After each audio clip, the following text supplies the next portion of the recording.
क्यों मंगोलिया दोबारा एक नहीं हो सकता?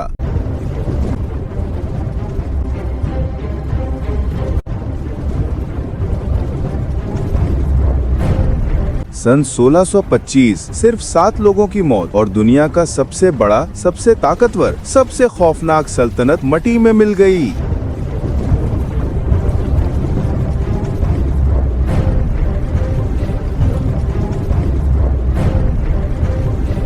जंगीज खान का अजीम मंगोल एम्पायर, जो एक जमाने में पूरे एशिया और आधे यूरोप पर हुकूमत करता था, 2 टुकड़ों में बंट गया। आज भी दुनिया के नक्शे पर मंगोलिया 2 हिस्सों में तकसीम नजर आता है। आउटर मंगोलिया, आज का आजाद मुल्क, इनर मंगोलिया, जो चीन के कंट्रोल में है। दोनों आज भी एक होना चाहते हैं, मगर हकीकत ये है कि ये कभी भी दोबारा एक नहीं बन सकते। क्यों? आइए पूरी कहानी समझते हैं। तबाही की जड़, वो 7 मौतें जिन्होंने मंगोल सल्तनत तोड़ दी। 16वीं सदी के आखिर में मंगोल कबीले आपस ही में लड़ रहे थे। 1626 में एक मंगोल कबीले ने दूसरे कबीले के 7 सरदारों को कत्ल कर दिया। बदले की आग में जलते हुए मारे गए सरदारों के कबीले ने सीधा जाकर चिंग सल्तनत से मदद मांगी।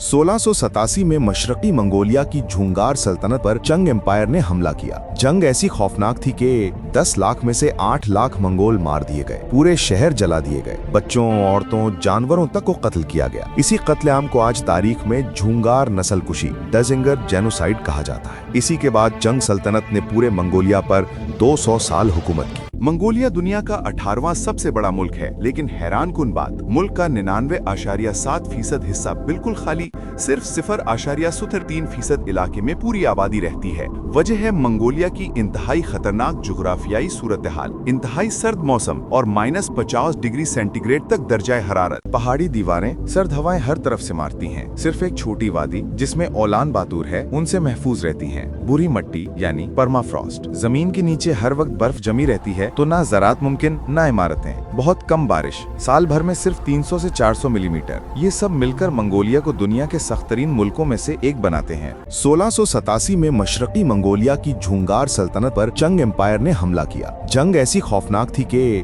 10 लाख में से 8 लाख मंगोल मार दिए गए। पूरे शहर जला दिए गए। बच्चों, औरतों, जानवरों तक को कत्ल किया गया। इसी कत्लेआम को आज तारीख में झुंगार नस्लकुशी, डजिंगर जेनोसाइड कहा जाता है। इसी के बाद चंग सल्तनत ने पूरे मंगोलिया पर 200 साल हुकूमत की। मंगोलिया दुनिया का 18वां सबसे बड़ा मुल्क है, लेकिन हैरानकुन बात, मुल्क का 99.7% हिस्सा बिल्कुल खाली, सिर्फ 0.03% इलाके में पूरी आबादी रहती है।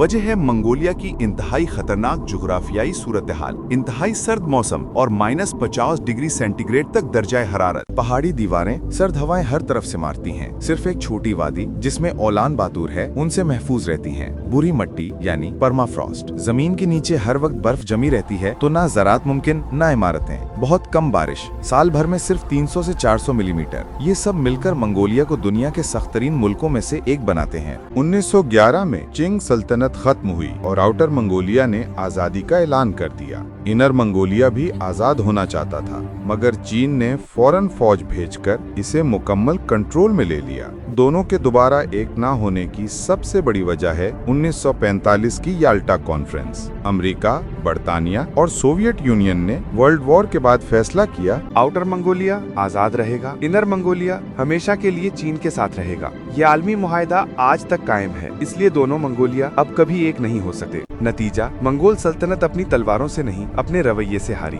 दुनिया की सबसे ताकतवर सल्तनत तलवार की कमी से नहीं गिरी। वो गिरी क्योंकि मंगोल कबाइल इकट्ठे नहीं रह सके। बदले और जज्बात ने फैसलों पर कब्जा कर लिया। दुश्मन चिंग सल्तनत ने उनकी कमजोरी का फायदा उठाया। यही इंसानी तारीख का बड़ा सबक है। ताकत आपको आगे नहीं ले जाती, एकता, अकल और जज्बात पर काबू कौमों को जिंदा रखते हैं।